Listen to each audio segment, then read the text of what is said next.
Rwanda is one of the most affected countries by HIV/AIDS in the world.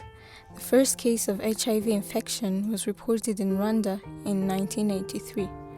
Since 10 years ago, the prevalence of HIV/AIDS in the Rwandan population has stabilized at 3%, and the antiretroviral treatment is now accessible by 90% of infected people free of charge. The Presbyterian Church has been one of the first actors in the fight against HIV/AIDS. The anti-ADC project in EPR started in 2003. Then ADC was not very known, even churches and religions. Their leaders and pastors did not consider it a serious problem in the church. People would isolate me and say, "He has AIDS. He might infect us with it." Others would say, "Is it going to leave us his body and fly to us?" EPR was the first to realize that it was a problem that affected the church leaders and Rwandans in general. That is when it launched the project of fighting AIDS. It started the project with the help of EPUB from Belgium and EED from Germany. Many projects were done in 40 parishes until the year of 2014. Later, they signed a contract with Bread for the World from Germany. After this phase, Broad Fuel developed Bread for the World, and the EPR agreed for another phase of 2 years, June 2017 to May 2019, called the Consolidation Phase. The target area of the project is 40 parishes and 36 EPR secondary schools scattered throughout the country and all EPR presbyteries. The main actors in this project are religious leaders, made up of presidents of presbyteries and pastors of parishes and school leaders. Some of the projects done are helping parishes by giving them the ability to do projects of fighting HIV/AIDS, which include teaching Christians and Rwandans in general how to prevent HIV/AIDS, giving aid to the families living with the virus. We also work with secondary schools in anti-AIDS clubs in the youth.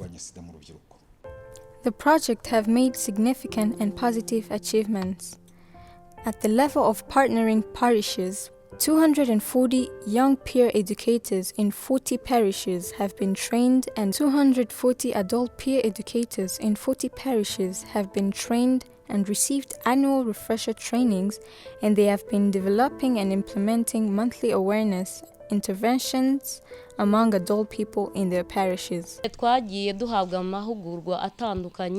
We've been given different trainings. I didn't know how HIV/AIDS was spread, but I gained knowledge and I didn't keep it to myself. I also shared it with others. 80 psychological trauma counselors were trained in 40 parishes to provide basic counseling services to infected people. When I found out I was living with AIDS, it was in 1993.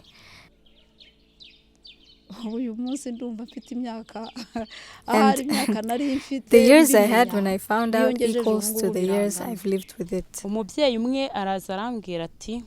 A woman came to me and told me she was living with AIDS, although she hadn't committed adultery, that her husband was the one who infected her. So, she had made the decision to leave her husband and kids so he can struggle alone.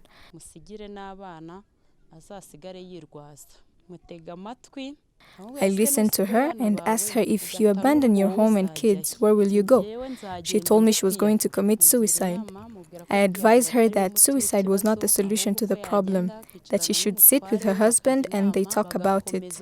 Start taking medication, raise their children, become Christians, pray and ask God to help them in the sicknesses that they'll be facing day to day. The woman agreed and solved that problem. Now she's a Christian and she's in a group. She takes medication, and when she has a problem, she comes to us and we advise her.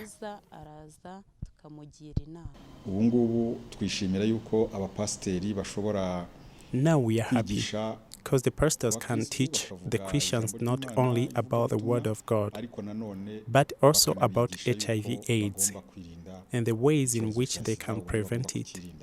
The training I was given about this project, personally, I was afraid of talking about it. I felt like if I talk about it, I'll push people to go far. But now I feel like it is important to talk about it so that the Christians get to know it, and I feel like it helps in breeding their souls. Another tangible action is the counseling for the trauma, because when a person faces the effects of AIDS, they start losing hope. The times I were in are as if I was traumatized. They made me new. The counselors came to me, taught me, and that's when I accepted it and started working seriously.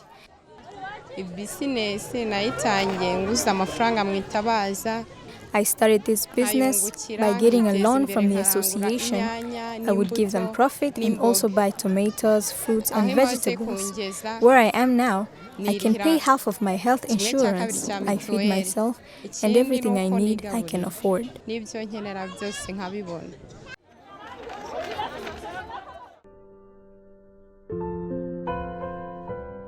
Korodeta atanze inyungu y'amafaranga 500. Reka rero turebe niba hari abaraguza. Ngiye kugura akarima. 25 se garagura umurima. Ndongera mfite make ariko 25 kugira ngo nongere agwire. Abasi tugomba kubaguza. None uyu uri gusaba 500 kumva wari umushinga nawe mushinga w'amafaranga 500. People living with HIV/AIDS have been organized into associations at the parish level. It is through these associations that members received a technical support to start their voluntary saving and loan association. They also received a grant to start income-generating activities.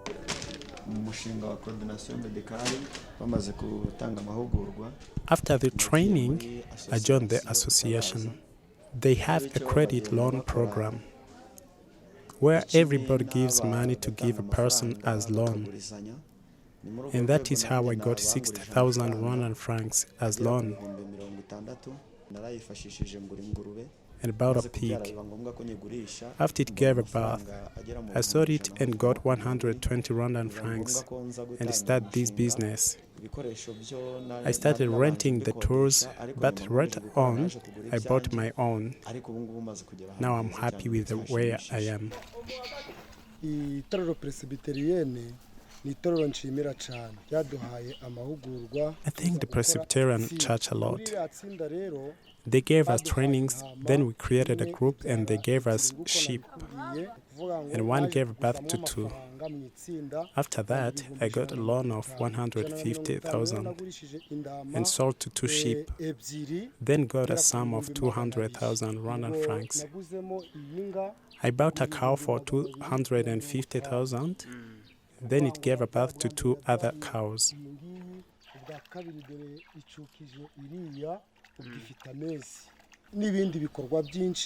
I did many other projects. I get milk and fertilizers, which helps in this farm.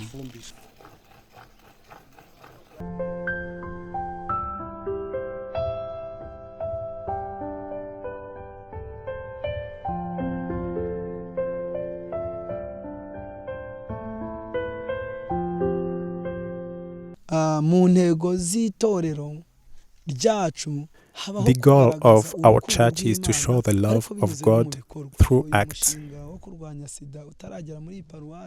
Before this project of fighting AIDS started in parish, some people felt like having AIDS was a punishment from God. Sometimes they would notice that they isolate themselves. But when this project started, the affected people started having hope in life, confidence to live among others.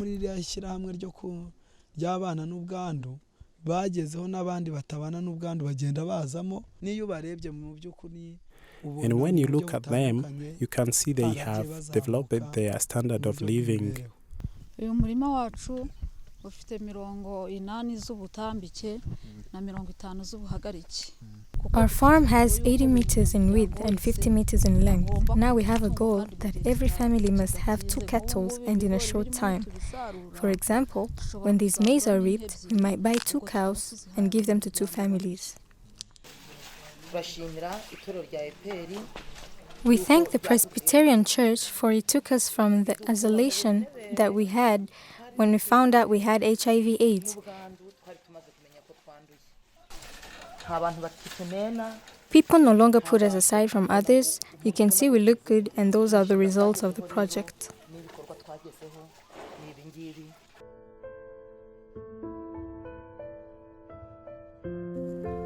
Health insurance was paid annually to these 5,600 people to enable them to access basic healthcare services. In each parish around the national theme, and free screening is offered as well as counseling for the new infected people. IEC materials have been developed and others have been collected from Ministry of Health, and they covered various topics including knowledge on HIV/AIDS, voluntary testing, antiretroviral treatment, prevention of mother-to-child transmission, adherence to ARVs, and basic knowledge on STIs.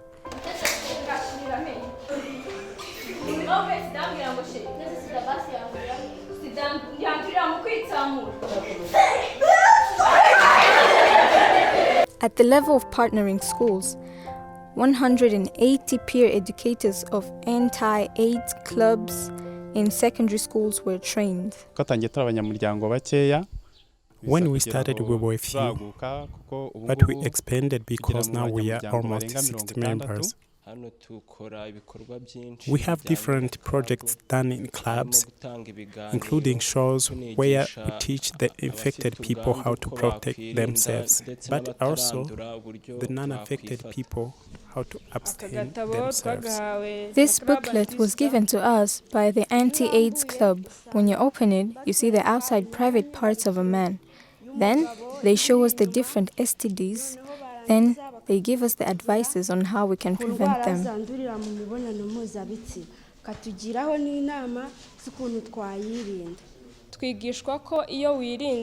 We are taught that if you protect yourself, you are also protecting your comrade. And if he is protected, he will protect another person. Hence, the spread of the virus will reduce or stop completely. The meetings we do take us from one place to another. That made a big difference because in the earlier days, the numbers showed that there was a big number of girls who got premature pregnancies. A student who got pregnant can also get HIV/AIDS, but after being taught, the years in about end without pregnancy problems.